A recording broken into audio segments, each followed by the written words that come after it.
Hello and namaste, my beautiful friends. I'm Jill Loftus of Nuit Astrology. Welcome to your planetary energy forecast for the week of November the 11th, 2024. Now, this is a week that requires a little bit of preparation.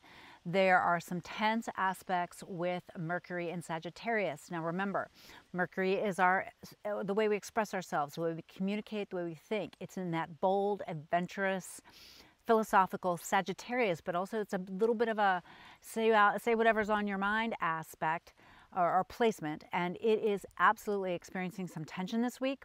We also have a full moon that is filled with erratic, uncertain energy. We also have Venus changing signs, moving into Capricorn, tangling with the nodes in a not so great way, and we have Saturn stationing direct. So it's a big week. You definitely will notice the tension more at the beginning of the week versus the end of the week. Although I would say this full moon, the way it's aspected, it might almost feel like eclipsing, like eclipse energy, because there will be shocking, uncertain events that occur. Now, let's break it down day by day. All right, as we begin the week on the 11th, that's Monday, we've got that Mercury clashing with Saturn and Pisces. Okay, so this is, Saturn is the representation of people who are in charge or authority figures. It has to do with time, it has to do with old age, it has to do with stabilization. And in the sign of Pisces, sometimes those things are uncertain or obscured in some way. And then here comes that, bold Sagittarius energy just slamming right into a difficult angle there. So watch the mind and watch the mouth. Very important. If you see a lot of people mouthing off this week, try not to engage with that. You're not going to get anywhere, all right? I'm also really watching on that same day, Venus shifting into the sign of Capricorn. So she finishes up those last couple degrees of the sign of Sagittarius, and then we'll pivot into Capricorn. Now, this is a very different Sagittarius, very different energy than Sagittarius, right? This is the goddess in her more dedicated, hardworking form. It's more about, discipline and direction and effort, acts of service. This is a very powerful, I think, placement for Venus in Capricorn, right? To love enduringly, to love in a way that is that has a sense of permanence to it. But as it moves into those first few degrees, it is going to, throughout this week, clash in a negative way with the North Node in Aries and the South Node in Libra. So again, the nodes really getting put through their paces as they finish up their time in these two signs and prepare to shift into the next signs, which is going to be Pisces and Virgo. Now, really watch love, watch money, because both of those things will be influenced. And the financial piece will also come in because of this full moon. Now, this full moon is on the 15th. It's at 4:28 p.m. Eastern at 24 degrees of the sign of Taurus. Now remember, Taurus is the sign that represents our financial system, our resources, how we manage our money, our time, our energy. And it is co-present there with, at 24 degrees, it's just 1 degree or so away from Uranus and Taurus. So this is shocking events, amplifications, almost has to be unexpected, also brings technology to the forefront, brings rebellions and breakthroughs and a desire to break free in some way. But there's also the added edge of this fixed star algol, which is associated with the removal of Medusa's head, literally losing your head. This fixed star was active in Donald Trump's chart on the day that he was shot over that time period. This full moon is in a difficult angle to points in his chart. I would really, I would hope there is no violence, but the odds of something like that occurring again, I feel like this week are pretty strong. So, you also don't want to think of metaphorically or, more symbolically, like don't lose your head over something this week, right? Don't lose your mind. Don't be rash. And especially if you have planets and points at around that degree range, 24, 25, 26, of the fixed signs of Taurus, of Scorpio, of Leo, of Aquarius, I want you to be a little extra careful, cautious, all right? Now, what is this full moon good for? Well, it's good for wherever that Taurus area of life, of really letting go of something that's been limiting you, something that's been holding you back, anything that it's like, you know, how can I be liberated? How can I liberate myself? How can I let go?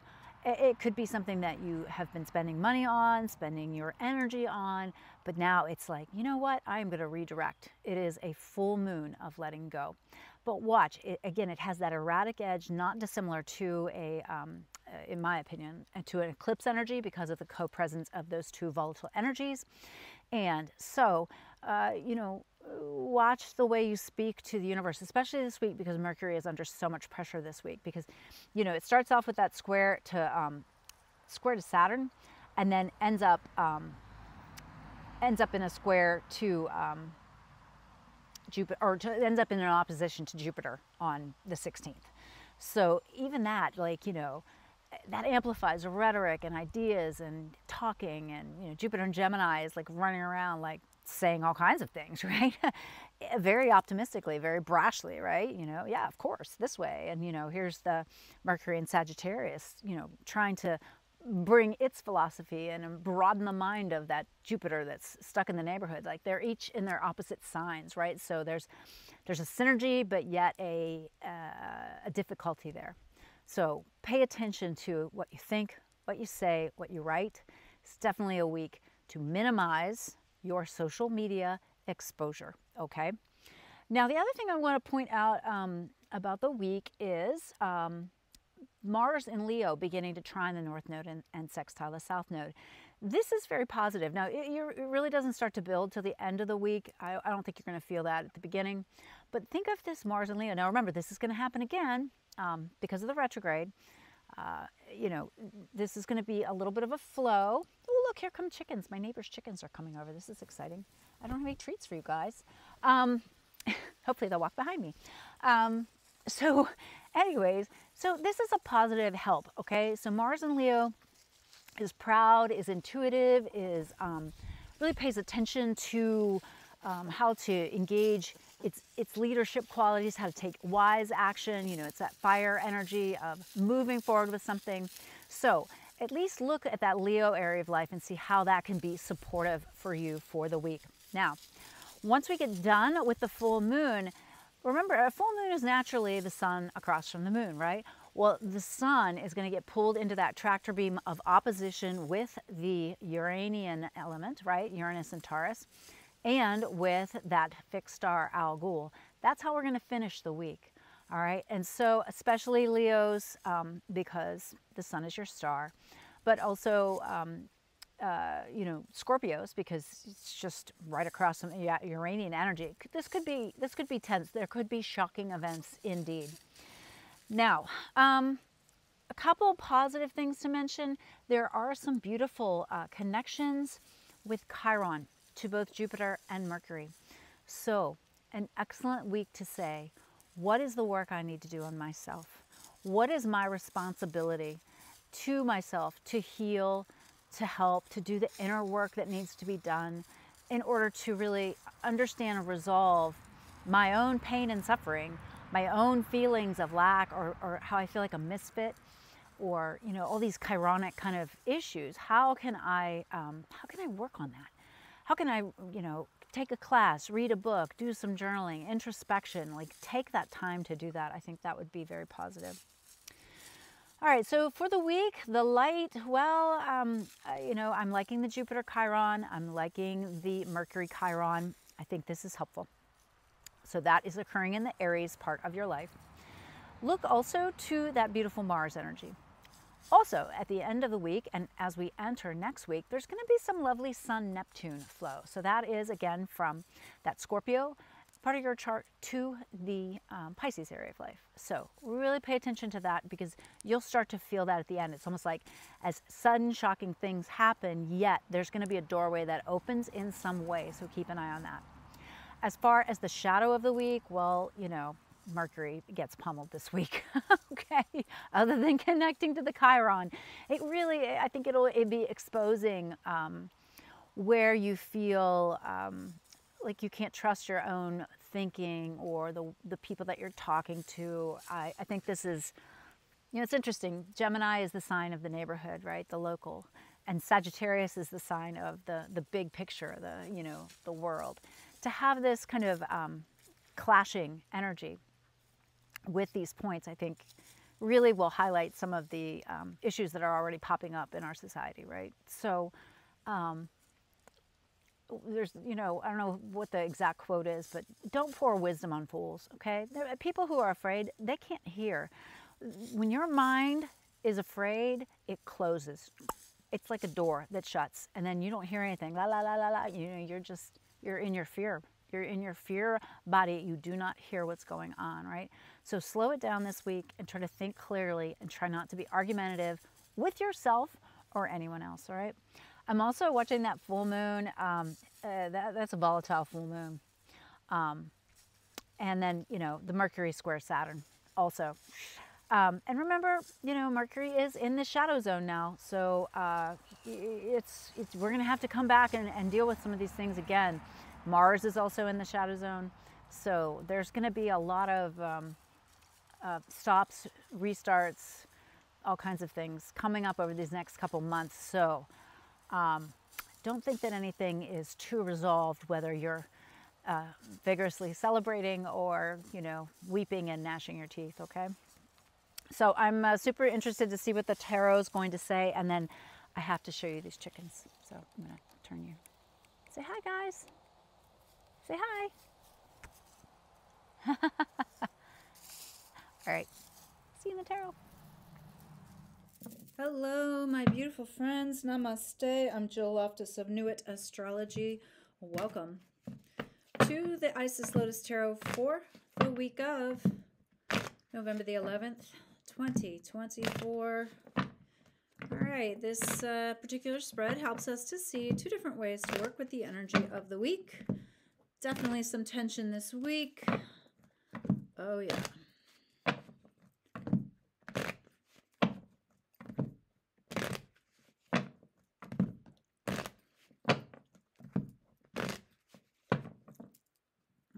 Reading for the collective for the week of the 11th.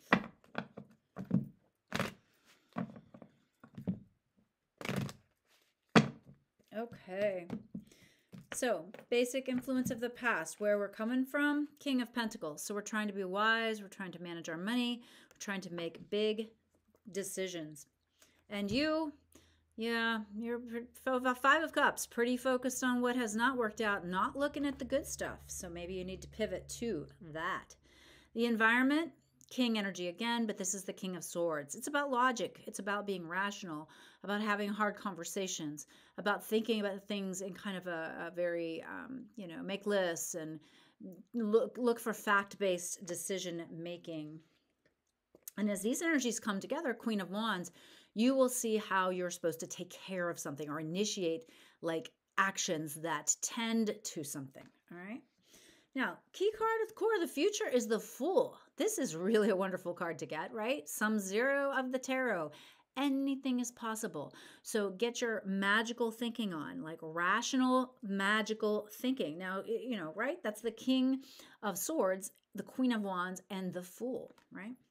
Now, the opposing forces in play, we've got the World card, which is looking at the big picture, moving forward with that, or the Hanging Man, popping off on the major arcana here, friends. So you're either like really moving into this next level of achievement, or you're being told, hang on a second, all right?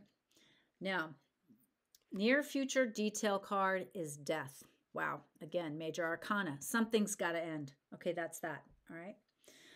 Modifying that on the World side is Seven of Wands, having good boundaries.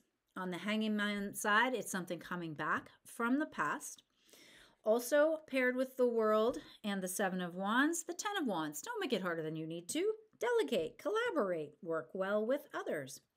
On the Hanging Man side, with the Six of Cups, something from the past, we have the Four of Pentacles.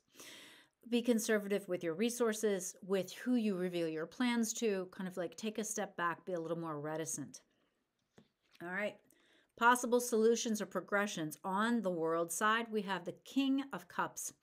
So there could be somehow involved with this a man or a male energy who is intuitive, sensitive, very emotionally wise, caring, loving, thoughtful, maybe involved in a healing profession or the healing arts. On the Hanging Man side, paired with the Six of Cups and Four of Pentacles, we have the Page of Pentacles. So the Hanging Man, right, you're in this position, and then the idea comes, right? And then finally, with the World's card, paired with the King of Cups, we have the Eight of Wands. Something's going to happen very quickly. Okay, that's a lot of wands here on this one side. And on the other, Judgment.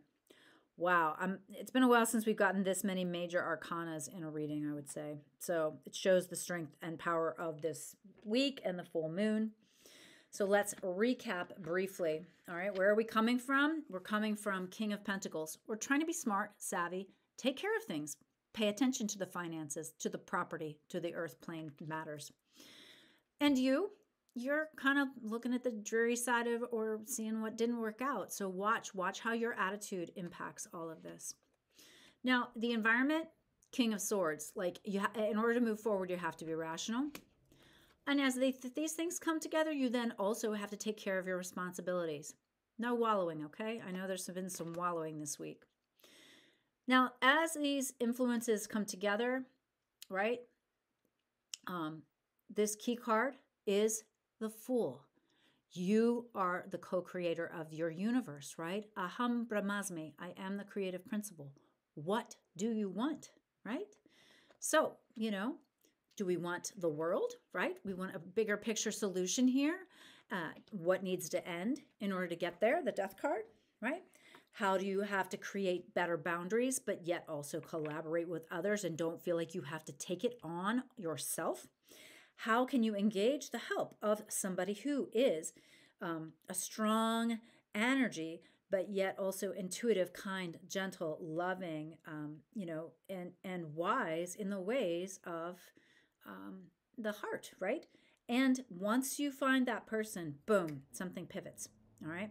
Or the other side is you're kind of in this uncomfortable hanging man position, right?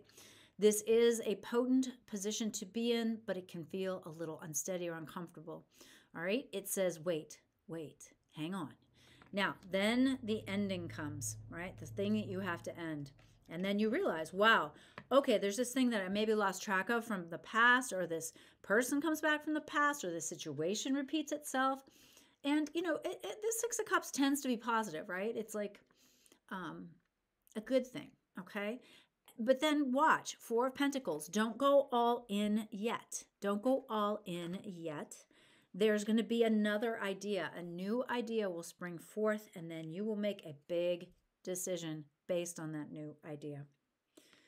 All right, looks like a very powerful week, my friends. I hope it is amazing for you. If you found this useful and helpful, please like, please comment. It does help the channel to grow. I wish you the most wonderful week. Stay safe. Bye.